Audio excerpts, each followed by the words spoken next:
Middle east में Wars common है, लेकिन ज्यादातर वॉर्स एक्चुअली उन कंट्रीज के बीच नहीं होते जो आप मैप पर देखते हो। असल में पावरफुल कंट्रीज डायरेक्टली फाइट नहीं करती, वो दूसरे कंट्रीज के आर्म्ड ग्रुप्स और गवर्नमेंट्स को सपोर्ट करती हैं। इसको कहते हैं प्रॉक्सी वॉर। और मिडिल ईस्ट दुनिया का सबसे बड़ा प्रॉक्सी वॉर जोन है। प्रॉक्सी वॉर का मतलब होता है जब powerful countries direct war avoid करती हैं।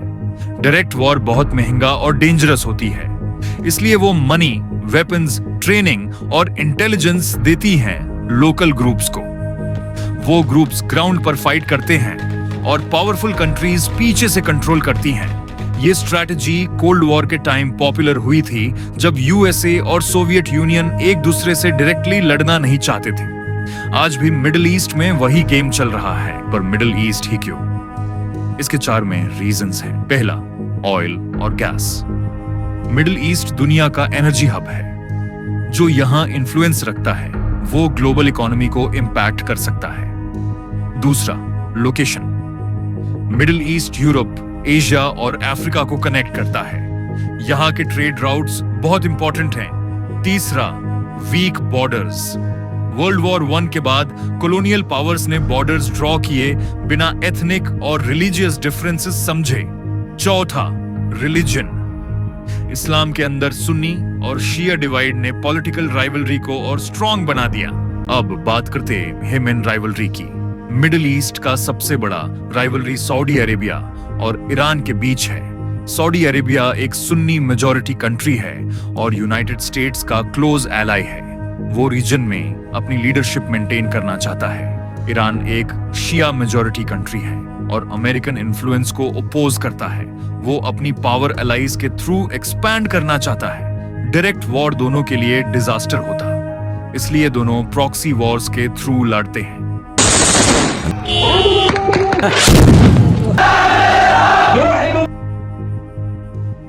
येमेन एक क्लियर प्रॉक्सी वॉर एग्जांपल है। येमेन में हाउथी रिबेल्स को ईरान सपोर्ट करता है और येमेनी गवर्नमेंट को सऊदी अरेबिया सपोर्ट करता है। सऊदी अरेबिया को लगता है ईरान उसके बॉर्डर्स के पास इन्फ्लुएंस बढ़ा रहा है। ईरान के लिए हाउथिस एक लो कॉस्ट प्रेशर टूल है। रिजल्ट क्या हुआ? सालों से वॉर चल रही है। मिलियंस लोग भूख, डिजीज और डिस्प्लेसमेंट का शिकार हैं। येमेन एक राइवलरी का बैटलफील्ड बन गया जो एक्चुअली येमेन की भी नहीं है।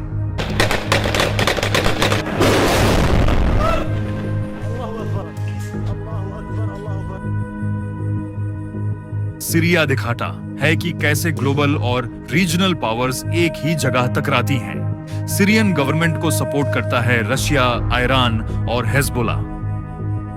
हेजबोला एक ईरान बैक्ड ग्रुप है जो लेबनान में बेस्ड है।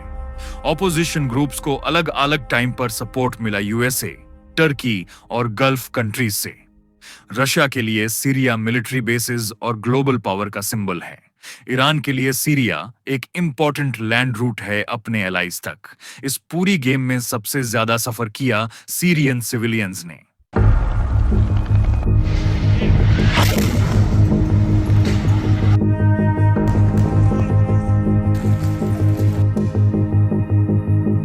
लेबनान भी एक मेजर प्रॉक्सी बैटल ग्राउंड है। हेजबोला वहां एक पावरफुल फोर्स है जो ईरान से फंडेड, ट्रेन्ड और आर्म्ड है। ईरान हेजबोला का यूज करता है इजराइल पर प्रेशर बनाने के लिए। इजराइल को स्ट्रॉन्ग सपोर्ट मिलता है यूनाइटेड स्टेट्स से।